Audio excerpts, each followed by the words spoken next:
ತಾವು ಕೇಳಿದ್ದಕ್ಕೆ ಮೊದಲು ಉತ್ತರ ಕೊಡ್ತೀನಿ. ನೋಡಿ, ಅದು ಈಗ FIR ಆಗಿದೆ. FIR ಆಗಿ ಪೊಲೀಸರು ಅದನ್ನು ಮುಂದುವರ್ಸೋಕ್ಕೆ ಮುಂದಾಗಿದ್ದಾರೆ. ಅದನ್ನು ಯಾಕಂದರೆ ಗಂಭೀರವಾದ ಒಂದು ಘಟನೆ ಆಯ್ತದು.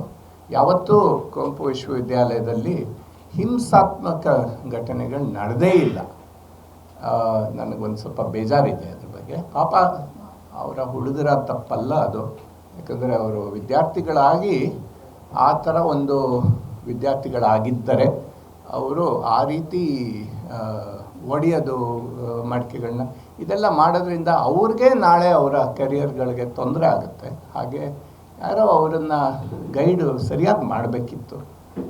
ಪ್ರತಿಭಟನೆಯಲ್ಲಿ ತಪ್ಪು ಇಲ್ಲವೇ ಇಲ್ಲ. ಅದು ಒಂದು ಇದರ ಸತ್ಯದಲ್ಲಿ ಆಗ ನಮ್ಮ ಹಕ್ಕು ಕೂಡ ಆಗಿರುತ್ತೆ. ಆಮೇಲೆ ಅದು ಒಂದು ವಿಶ್ವವಿದ್ಯಾಲಯದಲ್ಲಂತೂ ಅದು ಅಗತ್ಯ ಅಂತಲೂ ಕೂಡ ನಾನು ಹೇಳ್ತೀನಿ. ಮಾಡಿದವರ ಬಗ್ಗೆ ನಮಗೆ ಅನುಮಾನಗಳಿದೆ. ಅದರಿಂದ ಬೊಟ್ಟು ತೋರಿಸಿ ಪೊಲೀಸರು ನಮ್ಮಿಂದ ಇದನ್ನೆಲ್ಲ ಪಡ್ಕೊಂಡಿದ್ದಾರೆ. ಹೌದು, ಅವರು ಮುಂದುವರಿಸ್ತಾ ಇದ್ದಾರೆ. ಅದರಿಂದ ಈಗ ಅದನ್ನು ಬಹಿರಂಗಪಡಿಸೋದು ಆ ಒಂದು ಇನ್ವೆಸ್ಟಿಗೇಷನ್ಗೆ ಧಕ್ಕೆ ಆಗೋದ್ರಿಂದ ನಾವು ಹೇಳಬಾರ್ದು. ಆಮೇಲೆ ನಮ್ಮ ಅನುಮಾನ ನಿಜ ಆಗಬೇಕು ಅಂತ ಇಲ್ವಲ್ಲ, ಅನುಮಾನ ಅಷ್ಟೇ ಅದು. ಅದರಿಂದ ಅದನ್ನು ಇಲ್ಲಿ ಹೇಳಿ. ಸಾರಿ, ಹೇಳಿ. ಅವರು ನಮ್ಮನ್ನು ಸುಮಾರು ಹೆಸರುಗಳನ್ನ ಕೇಳಿದ್ರು. ಇವ್ರ ಬಗ್ಗೆ ಅನುಮಾನ ಇದೆಯಾ ಅಂತ ಹೇಳಲಿಲ್ಲ. ಯಾರ್ಯಾರು ಏನೇನು ಕೆಲಸ ಮಾಡ್ತಾಯಿದ್ರು ಹಿಂದೆ, ಅವ್ರು ಏನಾಗಿದ್ರು, ಯಾವ ಇದರಲ್ಲಿ ಹುದ್ದೆಯಲ್ಲಿದ್ದರು, ಇದನ್ನೆಲ್ಲ ಈ ಪಟ್ಟಿನ ತಗೊಂಡು ಹೋದ್ರು. ಇವ್ರ ಬಗ್ಗೆ ಅನುಮಾನ ಇದೆಯಾ ನಿಮಗೆ ಅಂತ ಪೊಲೀಸರು ನಮ್ಮನ್ನು ಕೇಳಿಲ್ಲ.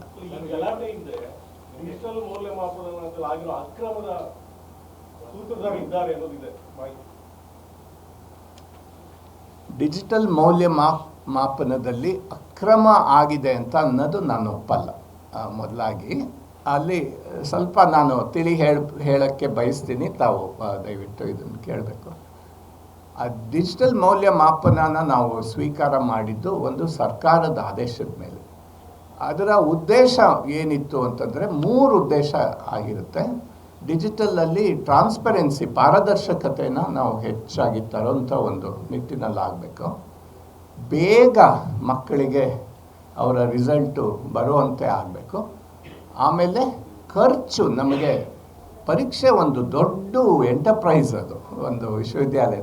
ಅದರಲ್ಲಿ ಖರ್ಚುಗಳು ಕಡಿಮೆ ಆಗಬೇಕು ನಮ್ಗೆ. ಯಾಕಂದರೆ ಇವತ್ತು ನಮ್ಗೆ ಸರ್ಕಾರದ ಅನುದಾನ ಕಡಿಮೆ ಆಗ್ತಾ ಇರೋಂಗೆ ನಾವು ಎಲ್ಲ ನಮ್ಮ ಆಂತರಿಕ ಇದರಿಂದ ಆದಾಯದಿಂದಲೇ ಸೃಷ್ಟಿ ಮಾಡ್ಕೊಳ್ಳೋ ಅಗತ್ಯಕ್ಕೆ ಬಂದಿದ್ದೀವಿ ನಾವಿವತ್ತು.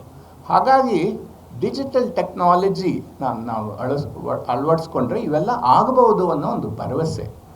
ಆದರೆ ಇದು ತಂದು ಈಗ ಇದು 2ನೇ ವರ್ಷ. 1ನೇ ವರ್ಷದಲ್ಲಿ ಸ್ವಲ್ಪ ಗೊಂದಲಗಳಾಗಿದ್ದು ಹೌದು. ಒಂದು, ನಾವು ಅಂದ್ಕೊಂಡಂಗೆ ಅದನ್ನು ಮಾಡಲಿಲ್ಲ. ಕೆಲವುದು ಟ್ಯಾಬ್ಯುಲೇಷನ್ ವರ್ಕು ಆಟೋಮ್ಯಾಟಿಕ್ಕಾಗಿ ಆಗಲಿಲ್ಲ. ಅದು ಆಗಿದ್ದಕ್ಕೆ ನಮ್ಮ ತಪ್ಪಲ್ಲ, ಅದು ಉದ್ದೇಶಪೂರ್ವಕವಾಗಿ ಆಗಿದ್ದಲ್ಲ.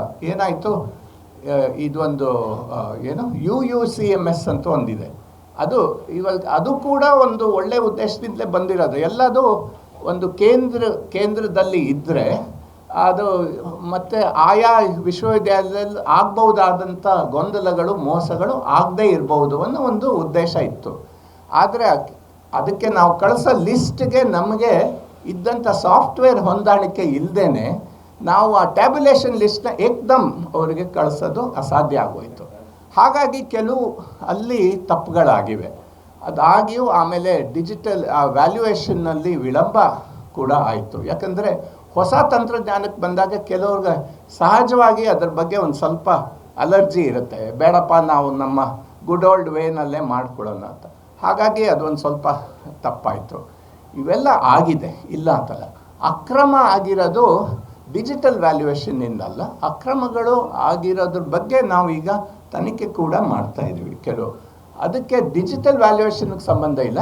ವ್ಯಾಲ್ಯೂಯೇಷನ್ನಲ್ಲೇ ಕೆಲವು ಗೊಂದಲಗಳಾಗಿದೆ. ಅದಕ್ಕೆ ನಮಗೆ ಪಾಪ ಹುಡುಗರ ಮನವಿಯಲ್ಲಿ, ಅವರು ಮೊದಲು ತಂದ ಮನವಿಯಲ್ಲಿ ಕೆಲವುದು ಒಳ್ಳೆಯ ಅಂಶಗಳೇ ಇತ್ತು. ಅದನ್ನು ನಾನು ಸ್ವೀಕಾರ ಕೂಡ ಮಾಡಿದ್ದೆ. ಅವ್ರ ಜೊತೆ ಮಾತಾಡಲಿಕ್ಕೆ ಕೂಡ ನಾನು ನಿಂತಿದ್ದೆ. ಆ ಹೊತ್ತಲ್ಲಿ ಅವ್ರಿಗೆ ಅದು ಬೇಡವಾಗಿತ್ತು ನನ್ನ ಉತ್ತರಗಳು. ನಾನು 4 ಪ್ರಶ್ನೆಗಳಿಗೆ ಉತ್ತರ ಕೊಡ್ತಾ ಇದ್ದಂಗೆ ಅದನ್ನು ವಾಪಸ್ ತಗೊಂಡು ಅವರು ಘೋಷಣೆಗಳನ್ನ ಕೂಗಿ ಹೊರಟೋದ್ರು. ಆಮೇಲೆ ಅವರು 3 ದಿವಸದ ನಂತರ ಈ ರೀತಿ ಬಂದು ಮಾಡ್ತಾರೆ ಅಂತ ನಮಗೆ ಗೊತ್ತೂ ಇರಲಿಲ್ಲ.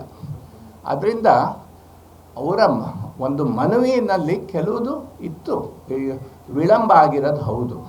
1, 3, 5ನೇ ಸೆಮಿಸ್ಟರ್ ರಿಸಲ್ಟ್ ವಿಳಂಬ ಆಯಿತು. ಆದರೆ ಅದನ್ನು ನಾವು 4 ದಿವಸದ ಕೆಳಗೆ ಪರಿಪೂರ್ಣವಾಗಿ ಕೊಟ್ಟು ಆಗಿದೆ ಅಂತನ್ನೋದನ್ನು ನಾನು ತುಂಬ ಸಂತೋಷದಿಂದ ನಿಮ್ಮ ಜೊತೆ ಹಂಚ್ಕೊಳ್ಳೋಕೆ ಇಷ್ಟಪಡ್ತೇನೆ.